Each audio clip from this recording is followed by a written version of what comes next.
दोस्तों सोचो अगर आपको कोई बोले कि जब तक जियो मजे से जियो, चाहे उधार लेना पड़े पर घी पियो। क्या ये किसी इन्फ्लुएंसर का कोट है? नहीं दोस्तों, ये चारवाक दर्शन का एसेंस है, भारत की सबसे पुरानी मेटेरियलिस्टिक फिलॉसफी। दोस्तों मैं Krishnadas and I welcome you to my channel, जहां हम इंडियन फिलॉसफी को सिंपल, प्रैक्टिकल और रिलेटेबल बनाते हैं। और फिलॉसफी विद एमके के इस एपिसोड में आज हम भारत की एक ऐसी फिलॉसफी की बात करने जा रहे हैं जो कि ना तो भगवान में मानती थी, ना वेदों में, ना कर्म में और ना ही पुनर्जन्म में। Friends, Charvaka darshan is the rebel philosophy of ancient Bharat. So first thing first, what is Charvaka Darshan?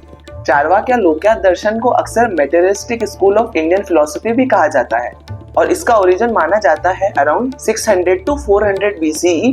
Around the same time logical thinkers like atomist and sophist were emerging in Greece.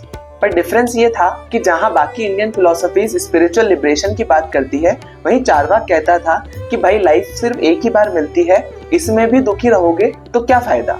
Charvaka के हिसाब से जो दिखता है वही सच है, यानी परसेप्शन या प्रत्यक्ष प्रमाण ही एक वैलिड सोर्स ऑफ नॉलेज है। एंड व्हाट अबाउट इन्फरेंस और अजम्पशन? नो।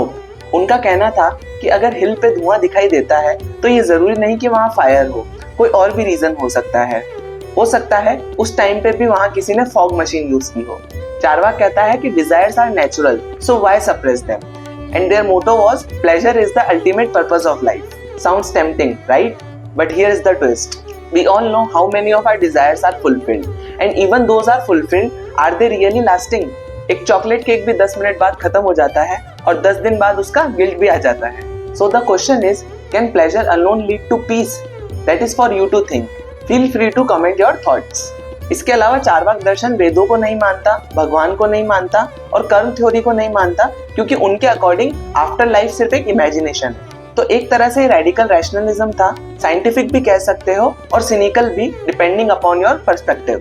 आप सोच रहे होंगे कि आज के टाइम में तो ये आइडियोलॉजी परफेक्टली फिट बैठती है। कैपिटलिज्म, कंज्यूमरिज्म, इंस्टाग्राम ग्रेटिफिकेशन, सब कुछ एक मॉडर्न डे चारवाक मॉडल ही लगता है।